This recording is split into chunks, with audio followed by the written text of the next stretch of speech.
Good morning, and welcome to the Hawaii Transportation and Energy Analysis webinar on aviation energy efficiency options. Um, as you all know, we have been engaging with all the stakeholders in Hawaii on evaluating different policy measures and tactics to reduce transportation energy consumption over the next couple of decades. It started with a public workshop in Honolulu mid-November, and we've sort of followed it up with a web meeting last month on vehicle energy efficiency options. And then again in Honolulu, there was a workshop about two and a half weeks ago on electric drive vehicles and hydrogen infrastructure. And we're following it up now with an assessment of aviation tactics. Next week will mark the final one of these web sessions on marine tactics. And most of you should have received an invitation for that meeting as well. And feel free to join in that meeting. For today's meeting, the two presenters we have are Dan Rutherford, the Program Director for Aviation and Marine Programs at the ICCT, and Associate Irene Kwan of the Aviation team. I will be turning this over to Dan shortly, and he will conduct the presentation. But just so everybody is aware, all attendees will be in listen-only mute mode while the presentation is going on. Should you have a question of a clarification nature, please use the question pane on your GoToWebinar control panel. You could also use the chat panel. If you notice your attendees list, you will see your hand can be raised to ask a particular question as well, and we'll note that. All the clarification questions that we could answer while the presentation is going on, we will do so. If not, at some point of time, we'll stop and take those questions. Once the presentation is finished, which should take about 35-40 minutes at the most, we will open it up for discussions from the floor. And at that point, please, quote unquote, raise your hand, if you will, using the GoToWebinar panel. And I will recognize you and unmute you so that you may ask your question or make a statement to whatever effect. And feel free to use the question and chat panes throughout should you require any assistance.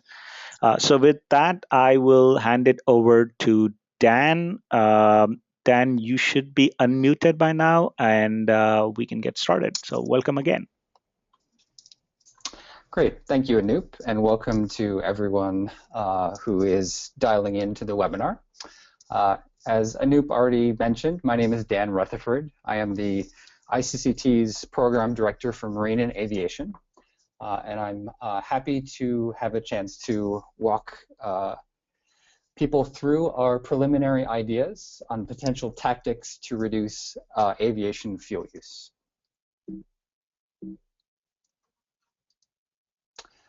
I'd like to start out with giving a little bit of background, both about the ICCT and our general thinking about these aviation tactics.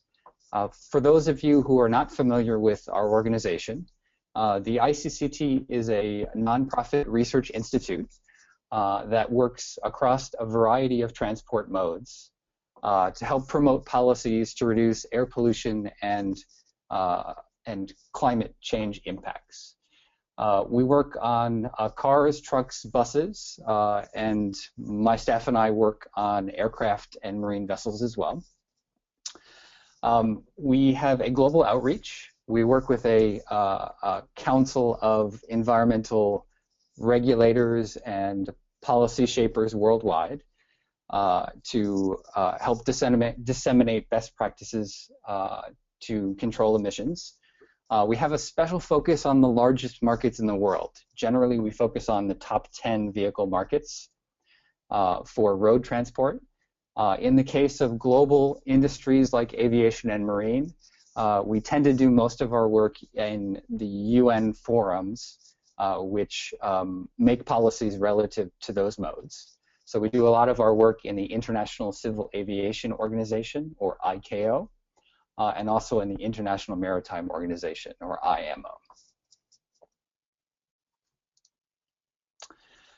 Just a bit of a disclaimer regarding this work.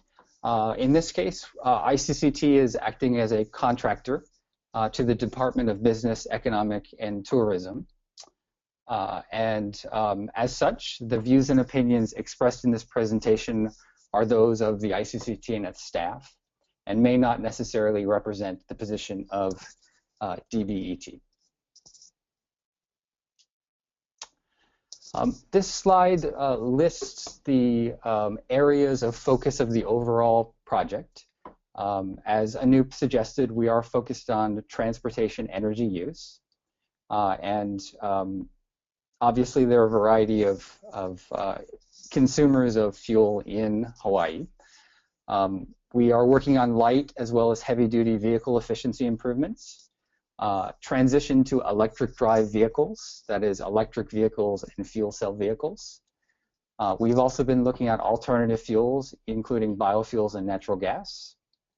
There has been some focus on demand management and promotion of public transit options and non-motorized transport, including bicycling and walking.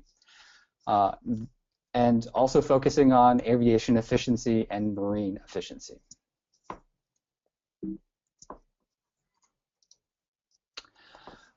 With that background, I'd like to lay out some of our initial thinking on how we approach the aviation sector.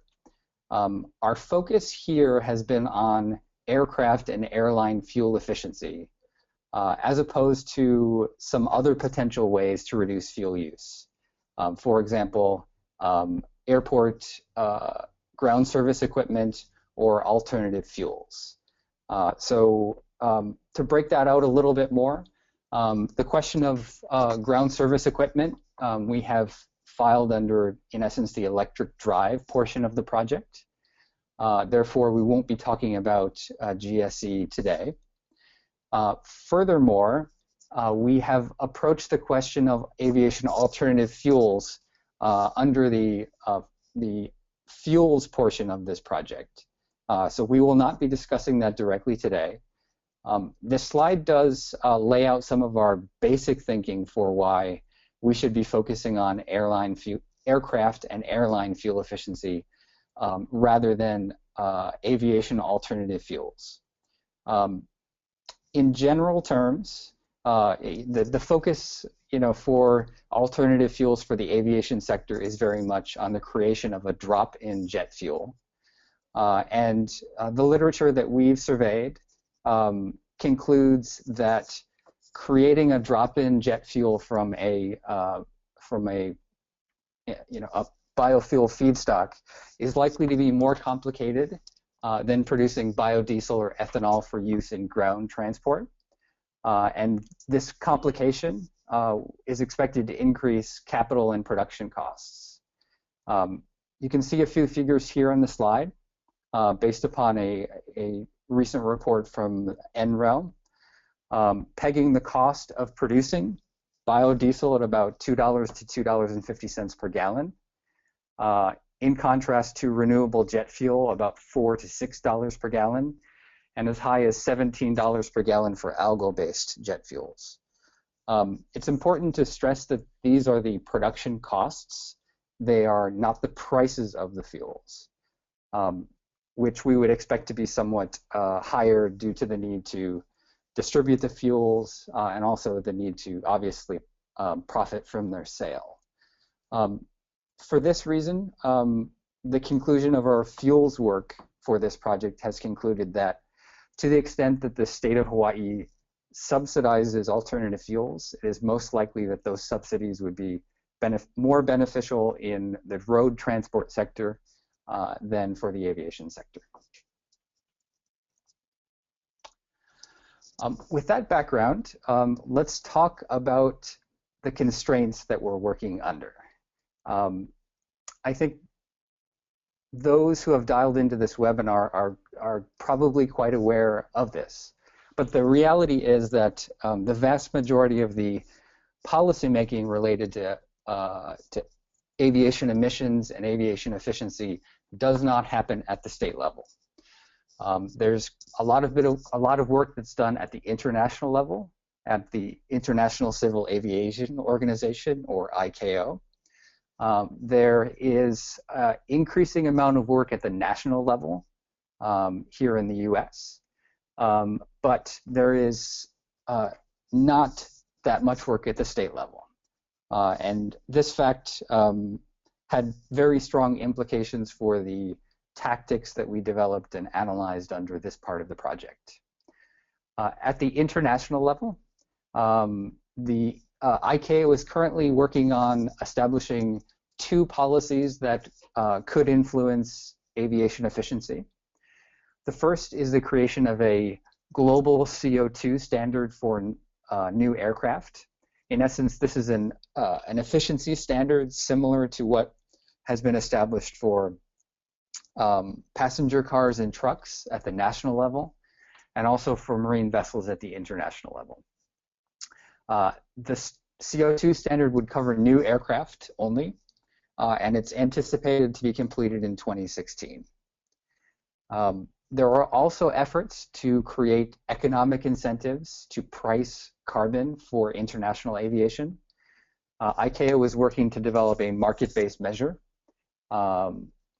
and that proposal may be completed near the end of 2016, possibly for implementation in 2020. And one could expect through the establishment of a price for carbon that there could be some effects on promoting efficiency in the aviation sector as well. Simultaneously, the European Union is implementing its emissions trading scheme for aviation. That first took effect in 2012 and currently covers flights within the EU only. Although depending upon the outcome of the ICAO process, the EU may impose an emissions trading requirement for international aviation starting in 2017. These are the sort of key activities internationally and globally that have influence on aviation efficiency. Here within the US, the EPA is working towards what is called an endangerment finding on greenhouse gas emissions from aviation. In essence, EPA is wrestling with the question of if and how aircraft might be regulated under the Clean Air Act. And we are expecting the release of an endangerment finding and what is called an advance notice of public rulemaking in the spring of this year. Now, because of these activities, what states can do on aviation is highly constrained, both because of the preeminence of ICAO as a policy body, but also federal preemption of aviation. For that reason, in this project, we had to think somewhat outside of the box, and in order to generate a list of possible tactics that the state of Hawaii might consider under this project. And I'll now walk through those for you. These are the 6 tactics that we have analyzed, not in any particular order. As I mentioned, our focus here is on actions that the state could take. And in order to generate a decent list to analyze, we did have to be somewhat creative in the approaches we looked at. I'll walk you through these 6 tactics one by one. But we're starting out really with, first of all, financial support for airlines which adopt more efficient aircraft, either through the use of retrofit technologies or for accelerated fleet renewal. We are also looking at a couple of economic incentives. One is a potential increase in the barrel tax, the tax on imported fuel in the state of Hawaii. There's also a potential use of landing charges as airports as a way to further incentivize fuel efficiency improvements. As I'll discuss in a second, these two economic incentives, 3 and 4, we've looked at and we've concluded that there are serious questions about their effectiveness and plausibility, and in essence, we don't expect there to be recommendations for either of these measures in the final work, but we did feel it would be useful to present them and get feedback from the stakeholders. We've also looked at airport infrastructure support, that is support for ground power and gate electrification, and finally looked at consumer information and tried to think a little bit about whether providing consumers with better information about airline efficiency could guide improved decisions and purchasing decisions, and therefore reduce fuel use in the aviation sector. So let's talk first about retrofits. The most prevalent type of retrofit for aircraft today are winglets, so wingtip devices that I'm sure everyone has seen at some point, that can be used to reduce drag and therefore reduce fuel consumption. This is a technology that's well established. It is used both as a retrofit for in-service aircraft, and increasingly it's become a technology that's put on new aircraft when they are delivered. We have looked at so to take a step back, the idea of this tactic would be for financial incentives to be provided to airlines in order to promote the accelerated adoption of winglet technologies. We've done some initial work looking at the current winglet penetration rate for some of the major airlines serving the Hawaiian market. You can see the winglet penetration varies between 20% to as high as 75% of the aggregate fleet for the various airlines. So you see that there is already a reasonable amount of adoption of the technologies. In ballpark terms, you would expect winglets to reduce the fuel consumption by about 3%, although that figure is a function of the distance of the flight. You would get larger fuel savings on longer flights, generally.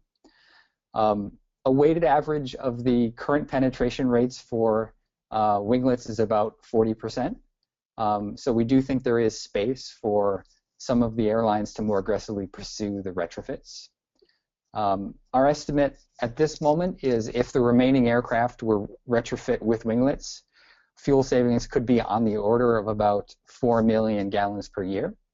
And because of the relative low cost of the retrofits, we would expect that this to be a quite cost-effective measure. In fact, a measure that would, in essence, pay for itself. The next tactic we looked at was financial support for fleet renewal.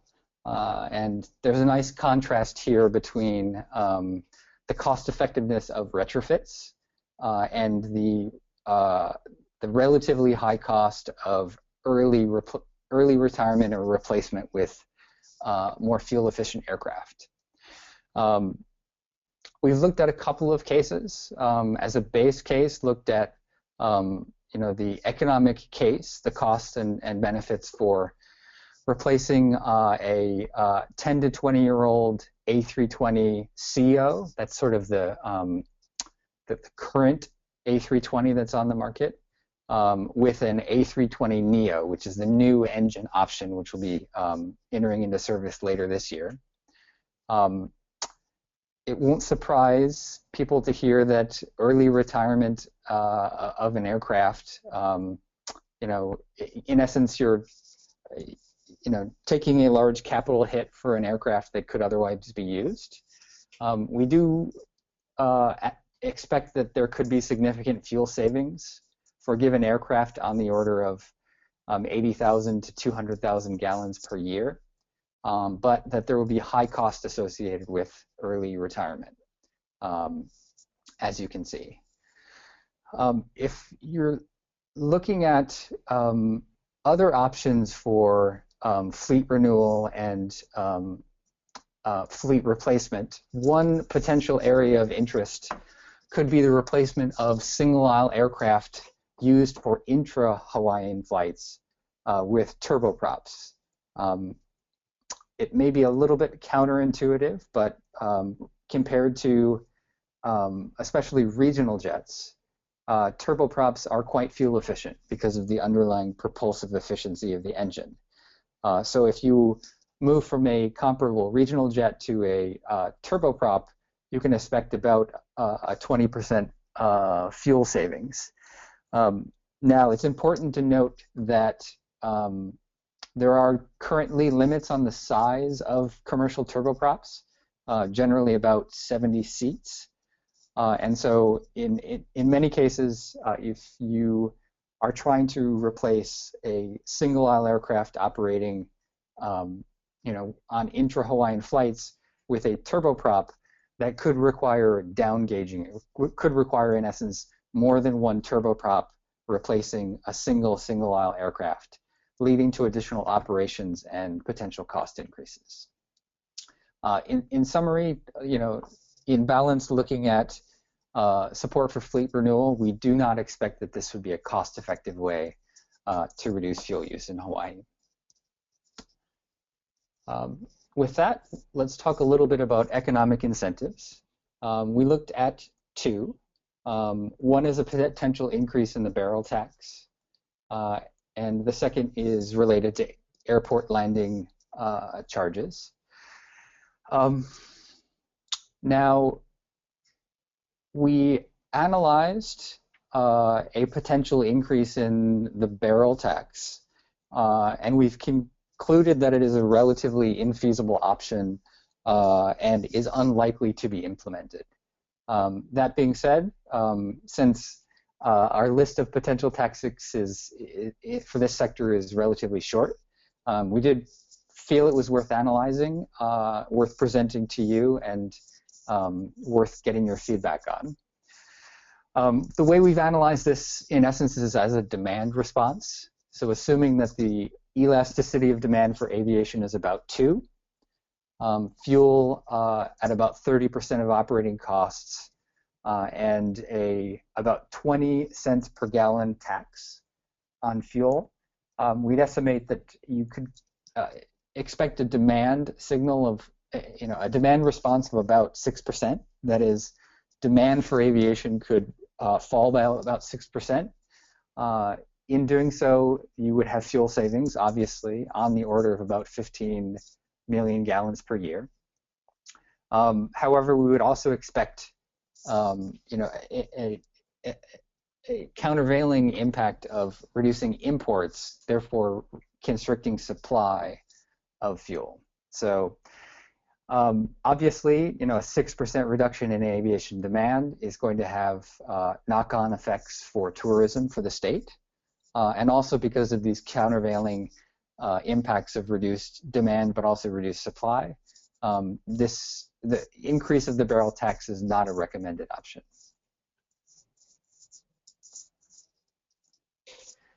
I have a similar story to say about fuel efficiency-based landing charges. As most people on this call likely know, airport landing fees are an important operating cost for airlines. And there is some history worldwide with airports using differentiated landing fees to reward cleaner or quieter fleets.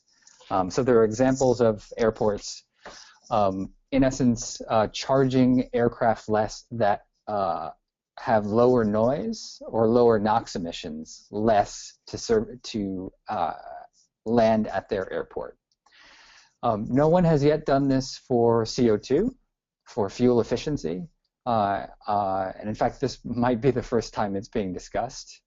But you know, again, in the interest of thinking outside the box a little bit, now that ICAO has, in essence, developed a way to certify the fuel efficiency of aircraft, there is a potential to copy what has been done for NOx and for noise, and based upon the existing certification procedure, you could imagine an airport adopting a revenue-neutral policy in which landing fees for more fuel-efficient aircraft are reduced, and landing fees for less efficient models are increased. There are a number of challenges to this approach. Currently, the fuel efficiency of aircraft is not certified. We don't expect that data will be generated for many years. And at this moment, it's not yet clear whether data for all aircraft types will be forthcoming. You know, relative to the underlying fuel cost incentive, we would expect that it obviously depends on how you would design the charge, but we'd expect this to be a relatively small incentive compared to the underlying fuel cost. So our conclusion for this particular measure is that, in essence, we have an untested idea. It is unlikely to be implemented for the barriers and the challenges that I just highlighted. On to somewhat brighter news. The fifth tactic we looked at was airport infrastructure support. That is support for ground power and gate electrification. Similar to the discussion of winglets, this is a technology that is well established and is being already adopted at a variety of airports worldwide. The broad outlines of the approach is that through the use of gate power and preconditioned air, aircraft auxiliary power unit usage can be reduced, and for that reason there can be savings of fuel. This measure has the benefit of reducing both fuel burn and pollution from the aircraft at the gate, and that's been an important driver for its adoption worldwide. There are a few programs that provide funding for this approach. One is the FAA's Voluntary Airport Low Emissions, or VALE program. You can see a few examples here of projects that have been funded in Texas and I believe it's Virginia. And you can see some dollar signs associated with it. We understand that there is currently a move at the Honolulu airport to replace some existing 400 hertz converters with more efficient ones. And you can see the cost estimates here of about $150,000 per gate for preconditioned air, and an estimated payback of 2 to 4 years. We'd expect that this measure could save about 40,000 gallons per fuel, or about $116,000 in fuel at $3 per gallon per gate per year. Overall, if we assume that only a quarter of operations at Hawaii airports currently use electricity at gate, we'd estimate that the potential fuel savings are about 3 million gallons per year. The final tactic that we've analyzed is consumer information. In essence, the question of whether providing consumers with better information about airline or flight fuel efficiency could guide better consuming decisions and therefore help promote fuel efficiency in the aviation sector. This idea is, a well-established one for other modes. So generally, if you have a fuel efficiency standard for cars, you will also have a labeling program that provides consumers with information about the miles per gallon or the fuel consumption of the car. We have also seen labeling for heavy-duty trucks as well. So as people are generally quite aware, travelers choose flights for a variety of different factors. Factors they will consider when buying a ticket include cost, scheduling, routing, loyalty programs, the relative amenities that an airline provides, and other factors. We do see some interest in carbon footprinting of aviation, and as a function of increasing understanding of climate change and the relative contributions of aviation emissions to that problem. At the moment, there's very little public information available about the relative efficiency of airlines, particularly at the route level. Potentially one tactic to reduce fuel use in the aviation sector would be for a program to be developed to gather fuel efficiency data from airlines serving the Hawaiian market, and to provide that information to flyers, ideally at the time that they purchase their tickets.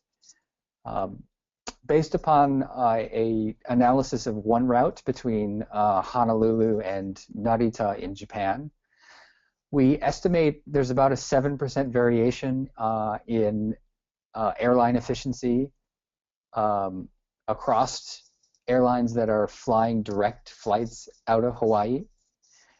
If you assume that providing consumers with better information about fuel efficiency could close at most 10% of this fuel efficiency gap, which is probably quite aggressive, we would conclude that 2 million gallons per year of jet fuel could be saved under the program.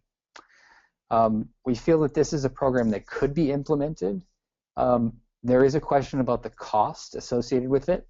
On one hand, you could say information is free.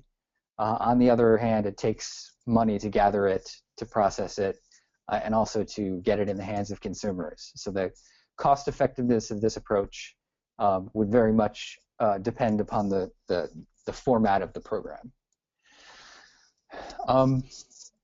This slide provides, just as a little bit of more background, some work that my organization has done over the past several years on benchmarking the fuel efficiency of individual airlines. In this case, we are not looking at routes per se or specific flights, but rather the relative efficiency overall of airlines serving the US domestic market. And in doing so, we found that there's a fairly stable gap in the fuel efficiency between the most and least fuel efficient airlines of about 26 to 27%. This has been relatively stable over time, and it does highlight that at the high level, the airline level, there are very real differences in fuel efficiency of airlines, and therefore this is potentially a target for public policies to reduce fuel use. I have highlighted some of the major carriers serving the Hawaiian market, just for everyone's reference. Those are the 6 tactics we looked at. Again, we tried to think broadly and sort of consider all of the possible options. In general terms, we think that financial support for retrofits and airport infrastructure support is potentially a cost-effective way to reduce aviation fuel use. Fleet renewal is likely to be quite expensive. The increase in the barrel tax, as we mentioned, if you assume a demand response, that would have potentially negative impacts on statewide tourism. The fuel efficiency-based landing charges is an untested idea, and we would expect difficulty in implementation for that reason. And finally, consumer information. I think it really depends on the structure of the program and the level of consumer awareness you have around fuel efficiency and climate change. But it is certainly something that the state could consider in its roadmap moving forward. This slide summarizes some of the potential fuel savings and the cost effectiveness or the payback period in years. I think I've covered these main points in previous slides. With that, I'd like to open the webinar up to your questions. We're very happy to have a broad group of stakeholders on the call. We're very interested in your feedback on these preliminary ideas, and also are very happy to receive any ideas you have yourself or supporting data in order to further this conversation. But with that, I will turn it back over to Anoop and take your questions. Thanks, Dan. All of you who may have a question or want to make a statement, you could use your pane to quote unquote raise hand, and I can unmute you so you can ask your question.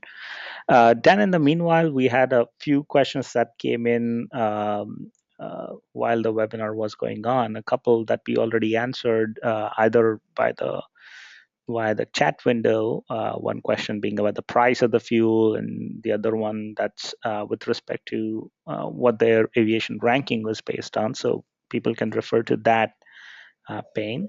And I know Stan Osserman kind of had a little statement with respect to, hey, maybe I'll let Stan speak about that if that makes sense to Stan. But I don't see him yet. But I do have a question that's arrived yet now from Dan Purcell. And the question is as follows. How would a state ferry system affect airline fuel use? I don't know if you want to take that. A state ferry system. I guess that's another devil is in the details type of question. Obviously, we would expect that the aviation sector would have an advantage in terms of the speed at which it could move people around. So I guess I'm struggling a little bit with that one. You would expect ferries to be most competitive over relatively shorter distances, and obviously the further you fly and the faster you want to go, then aviation would gain the advantage. So it's not something that we've directly analyzed, but I guess I would perhaps question to what extent those two modes are directly in comparison with each other.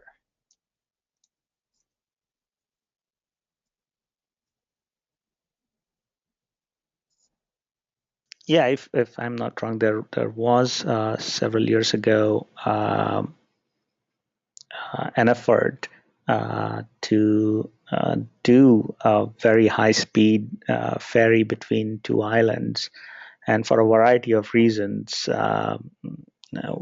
didn't succeed.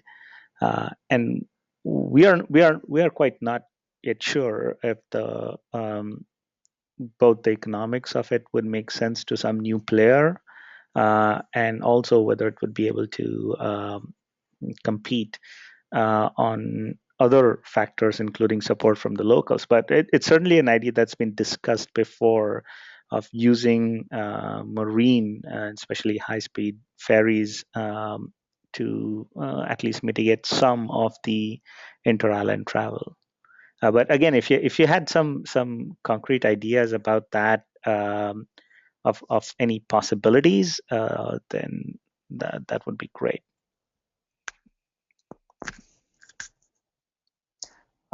Definitely, by all means. My team is also working on marine tactics, so there is a nice overlap there as well. So any information that could be provided to us on this idea, we certainly take on board.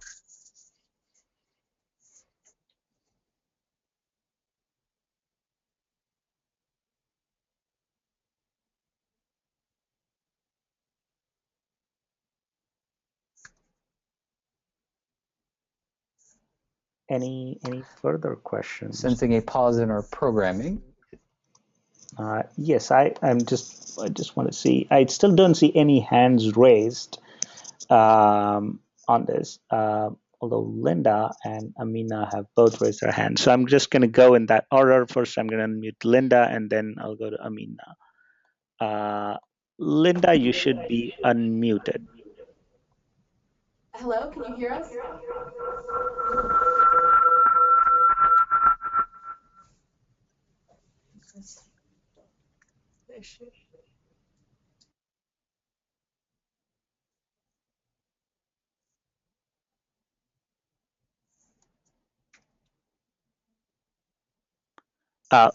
Linda, I think you seem to have muted yourself.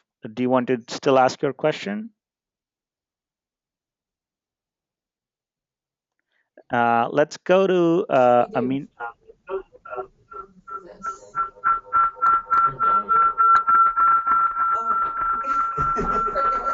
That's okay. I think we're going to mute Linda and go on to the next question. And so, Amina, you should be unmuted. Could you please go ahead?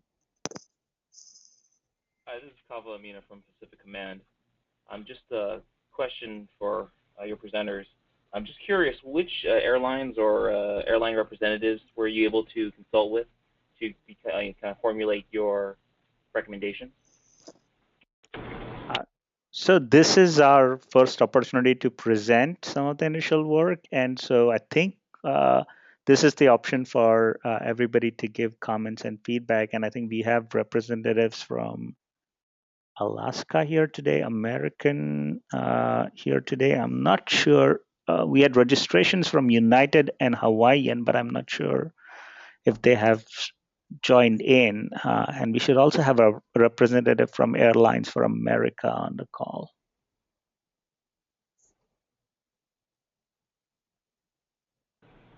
Is there a follow-up?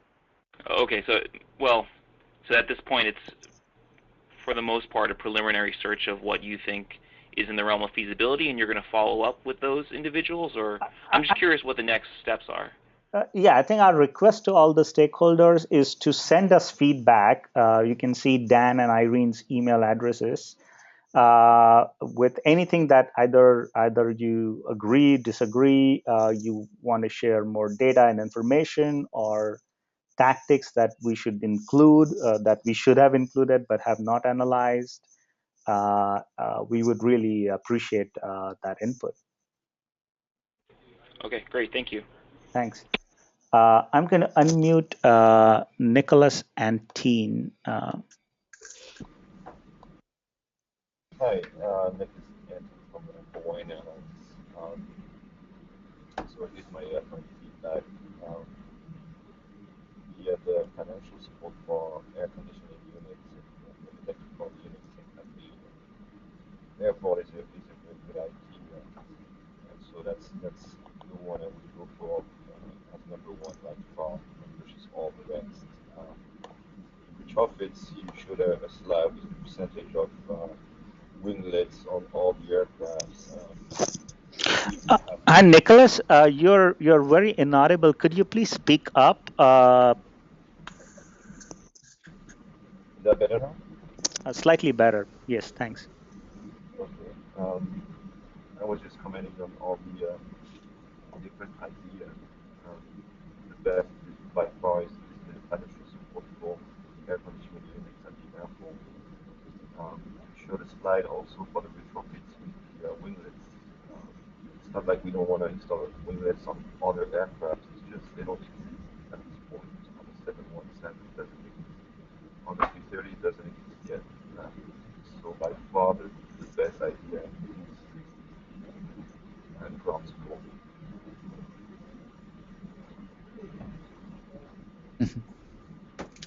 Okay, I think I caught that. I think if I heard it correctly, it was support for the idea of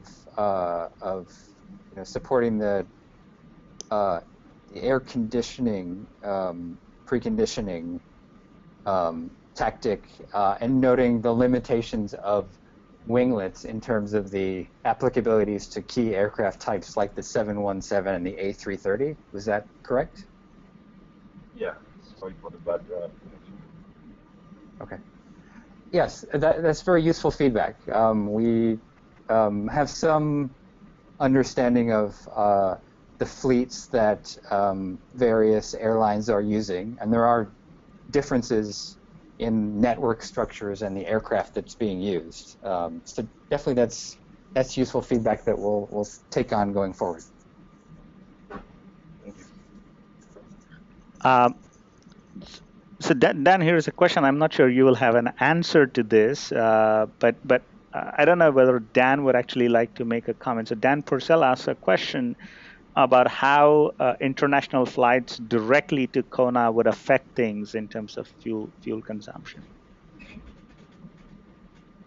International flights directly to Kona. It seems like a local or airport issue that I'm not too familiar with. I'm thinking it might be from Japan or potentially Mexico or Canada, but I'm not directly familiar with that. If these are flights that otherwise would be going to Honolulu, and then you have a transfer, a change of aircraft, and then a flight on to Kona, then you would expect that, in essence, the direct flight would save fuel by not requiring the second leg. Again, there's the question of accessibility and greater demand. So on one hand, for a given flight, you would have less fuel use because you aren't transiting Honolulu. On the other hand, you have a new market, increased accessibility, and the potential for more flights and therefore more fuel usage. So I think whatever effect that new route would have on fuel use for the state would depend upon those two potentially countervailing forces. Thanks. Dan Purcell, I've unmuted you. Would you like to follow up or say? I think Dan sort of anticipated exactly what you were saying, that the international flights arrive in Honolulu first and then there is a connecting flight. But do you want to say more about this?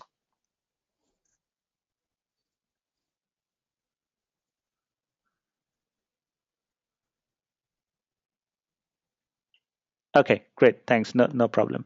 Dan is not able to talk right now. There is another question, Dan. The question comes via Carol Sim, who had to drop off. But question really is, how would the state of Hawaii justify financial incentives by the state that may be realized outside of the state? I think the presumption is, well, if fleet retrofit or renewal benefits to flights that land and operate out of Hawaii, but really only part of the benefit is realized in Hawaii, and somebody else is going to be a free rider in that case. No, it's a good question. It's sort of I guess I would classify that as an administrative question rather than a technical question that we've looked at.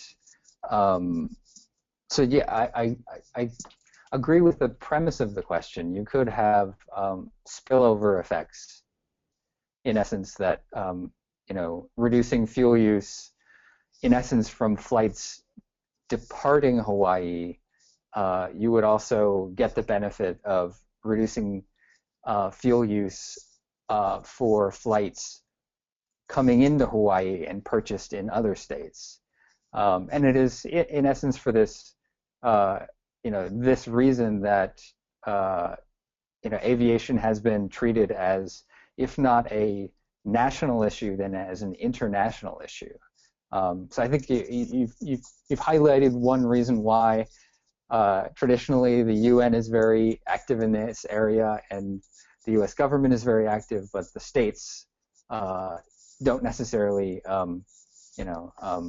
put as much effort as is potentially possible into aircraft and airline efficiency. But that's the best I guess I can say from an analyst perspective. Thanks. And then, yes, I think this would be then something to be taken up between the airlines and the state, whether the state would be happy to take up part of the fees and so on. And so I think our intention here is to highlight the possibility. And so Jacqueline, it might be easier if I sort of unmute Jacqueline Drumheller, and then she can sort of add things, but she's not. She's on the phone line and may not be able to ask. So I'm going to follow up. What Jacqueline says is that by providing incentives to less efficient carriers to improve their fleets, wouldn't this create competitive financial advantage for them?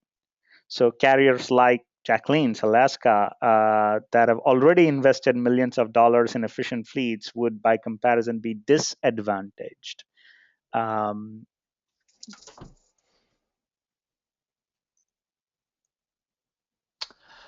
It's a good question. It's the classic early adopter question. In essence, taking into consideration proper rewarding of those who have moved first when you consider the design of public policies to address an environmental, in essence, a tragedy of the commons type approach. And in fact, I do know this is exactly one question that ICAO is struggling with right now when it's developing its proposal for a market-based measures for aircraft. Is how do you, in essence, make sure that you aren't unfairly disadvantaging those that have already moved first. I'm trying to think if ICCT, if organizationally, if we have dealt with this specifically from the perspective of a subsidy program for more efficient fleets. This has been quite helpful in identifying this as a particular, a potential concern that you would want to take into account when designing any approach. Useful feedback. I don't have a quick answer on specifically how you might design the program to address it. I mean, one idea that we, our point about the potential use of revenue neutral policies, where you, in essence, try to put in an economic incentive in the direction of fuel efficiency without generating revenue, sort of points to this question that you don't want to unfairly tilt the playing field. But I think that's some good feedback for us to take on while we're fleshing out these ideas more. Correct. That any new incentive should not unfairly disadvantage those that have already made the commitment. In the case of standards, for example, on passenger vehicle efficiency standards, the early adopters or the leading adopters of technology do get certain credits. So there are so-called early action credits that the companies do get under the passenger vehicle fuel efficiency standards for having been ahead of the game, ahead of the curve, and really having met the standards ahead of time. And it would not be inconceivable to try to adopt some form of an early action credit to those who've already done more than quote unquote average. But that's good feedback. Um, any final questions? There are a couple of others small comments that have come on it, but I'm not seeing any new hands being raised at this moment.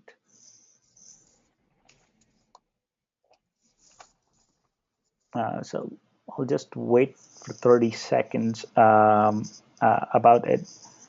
So Stan Osserman did have basically a comment which he was unable to come to the microphone to talk about, but I'll sort of try to give you a gist of it just so it's on the record here. And Dan's point, sort of his question was about hydrogen, that it was safely used for decades in airships, but current regulations prohibit hydrogen airships.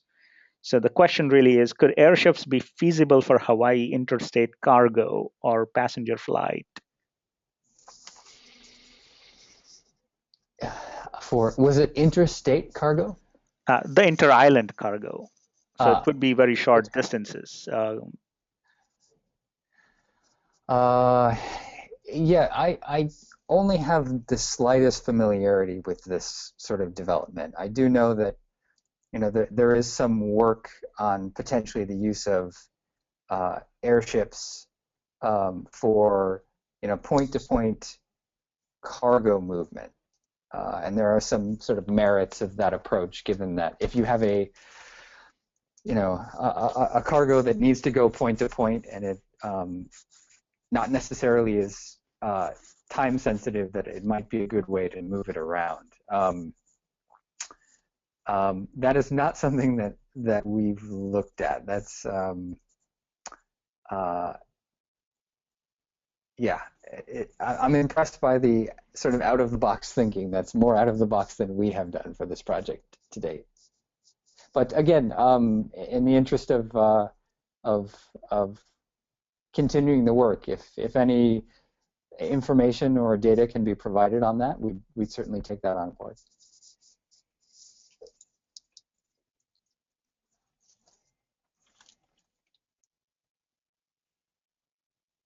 There have been some questions about ground service equipment, and I think we said that we are not discussing them on this call. Of course, any upgradation of the ground service equipment, whether electrification of sort of the wiki bus, for example, or something else of that sort, would be considered as part of other. So it was not discussed here explicitly.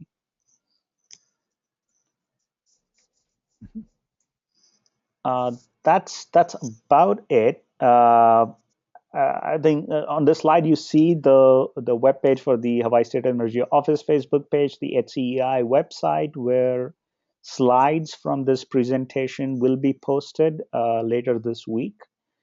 There is a short 2-question survey with respect to the Hawaii Clean Energy Initiative that is always ongoing for this project that you could access. And please get back to us with any questions or comments you may have.